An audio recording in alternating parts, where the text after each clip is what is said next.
Welcome to the first Access SCC of 2012. In this episode, we'll take a look at a new show here at SCC that's all about having fun in the kitchen.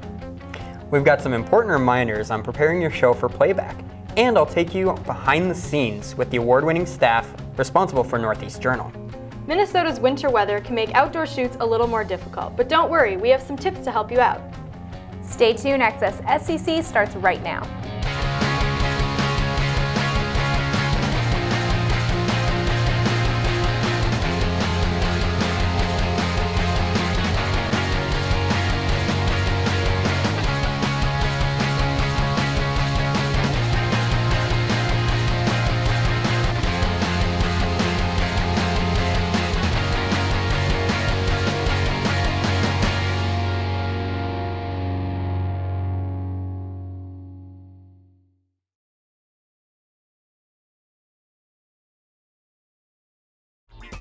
What do you get when you put the curious mind of a 13-year-old and the imagination of an 8-year-old in the kitchen with their very creative mother?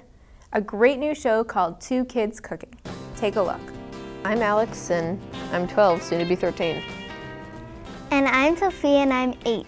The name of our show is Two Kids Cooking, and basically it's a cooking show that we do once a month, and it ends up breaking into web shows that we also do online.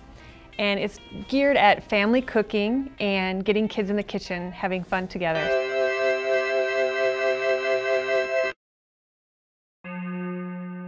Happy Halloween and welcome to Two Kids Cooking. Today we're going to share some of our favorite Halloween recipes, including marshmallows, zombie treats, snackula, and photon potion. Let's get started. Well, basically how the whole thing started is we're addicted to cooking shows, particularly the Food Network, and this is even when Sophie was much smaller, and she would be in the kitchen helping me make stuff, and all of a sudden she'd be like, let's go to break. She was on a cooking show. And so Alex is like, well, we should do a cooking show, and I happen to be in web development. I'm like, well, we could do a cooking show online. We have a video camera. There's no reason why we can't do that. So the website and the show sort of came at the same time, and just small little segments doing that. And then when I found out about community access television, I'm like, oh, we could do a longer format and be more local and bring it to the community. So we decided we'd give it a try, and here we are.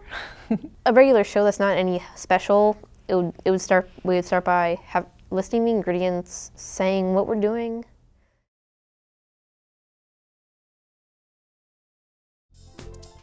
As you have probably noticed, winter has finally arrived. Some of you may be happy about this, and some of you may not. But regardless, we all need to keep some valuable tips in mind when checking out gear in this colder winter weather.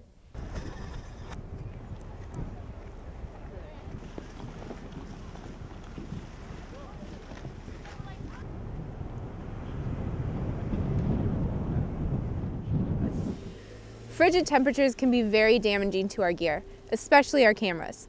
A good rule of thumb is, if it's too cold for you, it's probably too cold for the camera too. And while it's okay to transport gear in your vehicle, be sure it's inside with you and not in a truck bed. And never store any items in a vehicle long term. Cameras can't withstand temperatures below freezing for long periods of time. Cold temperatures cause condensation that forms inside the gears of the camera and on the tapes that can cause irreversible damage to your equipment and your footage. Leaving gear in an unattended vehicle also puts it at risk for theft. Don't forget that you are responsible for all equipment you check out.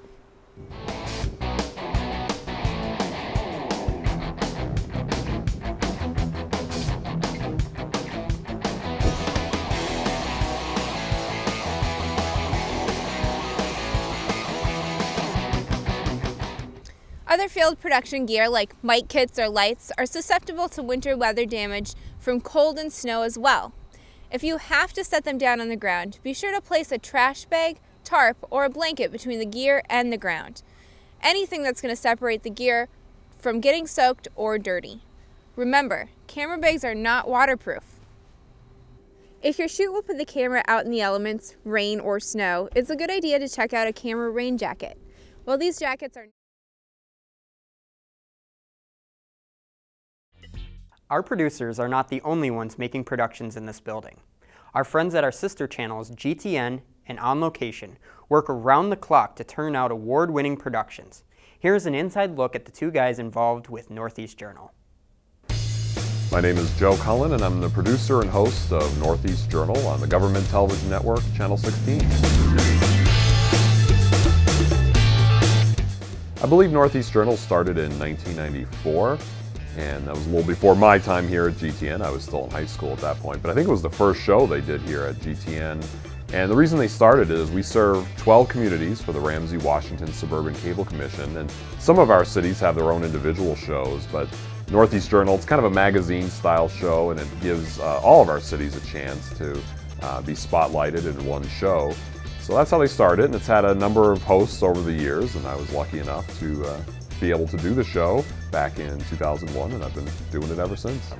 But first, let's venture into Vadnais Heights to take a look at their new City Hall, which was officially unveiled earlier this summer. A lot of times you don't hear a lot about these cities, on the major news networks. You hear a lot about what's going on in Minneapolis and St. Paul, and pretty much any time you hear about these communities up here, it's maybe when, something bad happens or crime or something, which doesn't happen a lot in this area.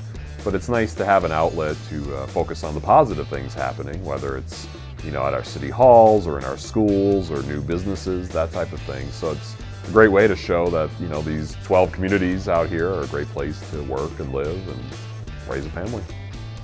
We're always working a month ahead, so the show airs for an entire month. So we probably in the beginning of the month just trying to generate story ideas.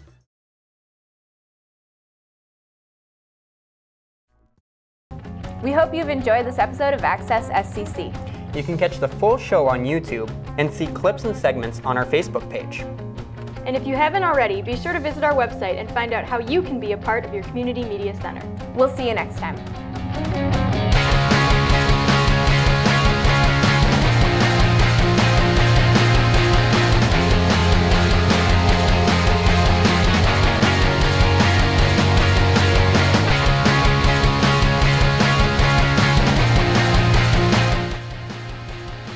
Oh, I've got my earpiece itches.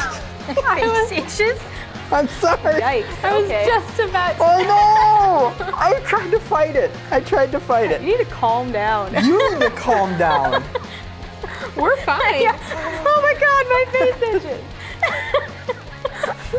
That's a new reason to take a take. My face itches. Yeah.